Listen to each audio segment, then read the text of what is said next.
इन्होंने अपनी press conference से मुझे अपने समाज में खलनायक घोषित कर दिया। ये सब मेरे को 2-3 दर्जन, लेकिन मैं जितने उन्होंने मुकदमे दिखाए उससे 2-4 कागज़ मेरे पे ज़्यादा हैं। ये सारे इकट्ठे कर लाए। सारे इन कागज़ों में मैं सारे मुकदमों में न्यायालय से दोष मुक्त हो चुका हूँ। उसके बाद भी यही कागज़ उठा के सबको दिखाते हैं मेरे को 2-3 दर्जन मुकदमे हैं, मैं बहुत बड़ा बदमाश हूँ। आज मेरा सिर्फ मेन यही है। और ऊपर से जब ये चुनाव आता है तब बोलते हैं साहब गंगवारों एक हो जाओ, वरना अगर मैं हार गया तो सब गंगवार खत्म हो जाएंगे। तो मैं सबको कहना चाहता हूँ कि ये एक बहुत मतलब परस्त व्यक्ति है। और जब जब चुनाव आते हैं तब ये नाटक शुरू कर देते हैं, और उसके बाद जब जीतने के बाद उसके बाद फिर अपनी मौज में रहते हैं।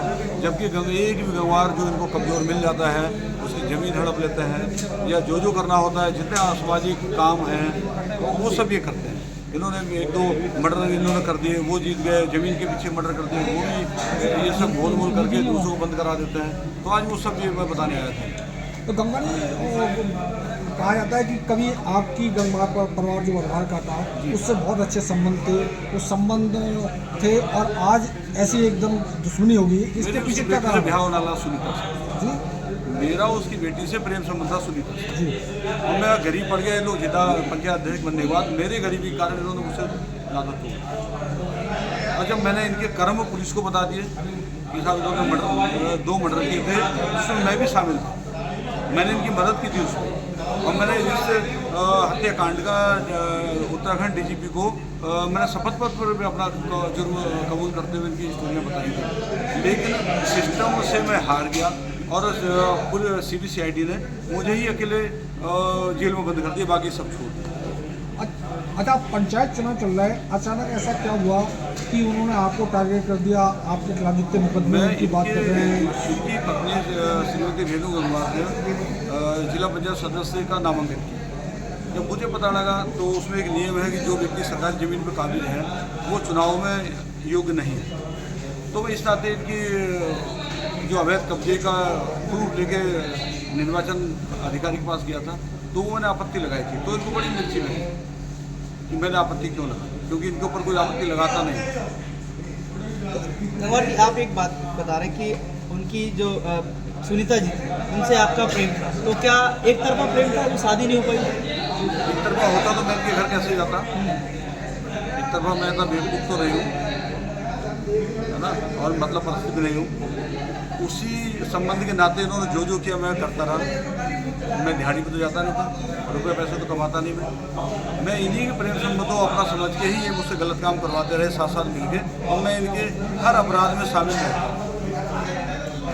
अब पंचायत चुनावों में उन्हें क्या ऐसा लग रहा है कि राजेश गंगवार के जो है उनके विरोधी और उनके वजह से कहीं ना कहीं उन्हें हार मिल सकती है? विरोधियों से हार, अगर हमारे पूर्वी समाज ही अगर जाग गया तो ये जीत नहीं सकता। इनकी एक वीडियो वायरल होती है, हमारा नेता ऐसा हो सकता है क्या जो ऑनलाइन सर्च करेगा?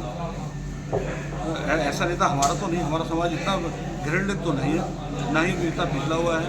ये अपने आप को बहुत ज़्यादा उच्च लेवल का समझते हैं, तो हमारा समाज इनको कबूल तो नहीं करता। अब वहाँ की बंगाल क्षेत्र की जनता है, उससे क्या कहना चाहते हैं? मैं कहता हूँ कि आप नेक को चुनो। इस टाइम इसमें 20 साल हो गए, एक भी गंगवार परिवार का बच्चे को इन्होंने ना नौकरी दी, ना किसी का रोजी रोटी का इंतजाम करवाया, ना उसकी मदद की।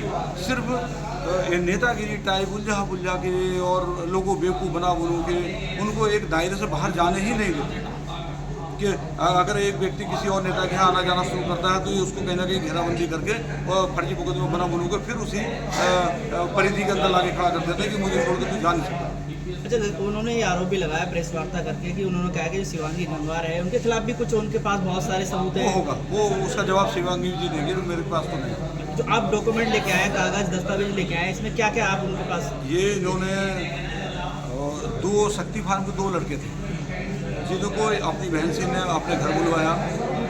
मुझे बताया कि उनकी बहन को छेड़ते थे, और अपने घर में मैं एक मेरा मित्र था, उनके सहयोग से उसको मार लिया। मैंने इनके साथ उनकी गाड़ी में उसको पीपली जंगल पिघवाया।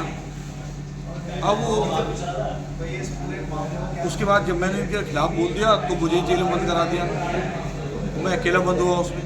कोर्ट ने ये कहा कि ये एक आदमी दो आदमी को नहीं मार सकता, इसलिए मुझे भी बरी कर दिया उन्होंने। तो वो सारे पेपर मेरे पास हैं जिनमें मैं दोष मुक्त हूँ, और इन्हीं पेपरों को उठा के दोनों हाथों से दिखा देते हैं समाज को कि साहब मैं बहुत बड़ा गुंडा हूँ। ये नहीं बताते मैं गुंडा बना क्यों और मैं जेल क्यों गया, ये नहीं बताएंगे किसी को कि मैंने वो 2 मर्डर हुए वो किसने करे।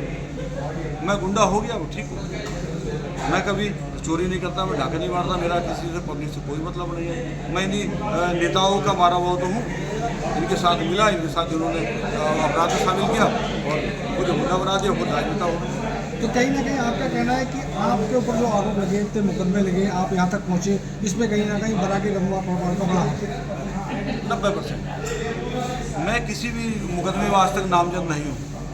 जितने मेरे पास लगे, दर्जन 2 दर्जन 3 दर्जन जो भी उन्होंने बताया, ये सिर्फ एक प्रशासन के दबाव में जांच में मेरा नाम खोल दिया जाता है कि मैं कहीं भी हूँ, लेकिन एक राजेश भी शामिल है कि कोई मुकदमा हो जाए राजेश भी शामिल है।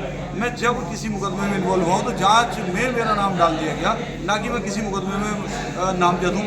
जब न्यायालय में मुकदमा चलता है तो मेरे खिलाफ ना कोई गवाह आता है, ना कोई वादी आता है, और मैं बरी हूँ।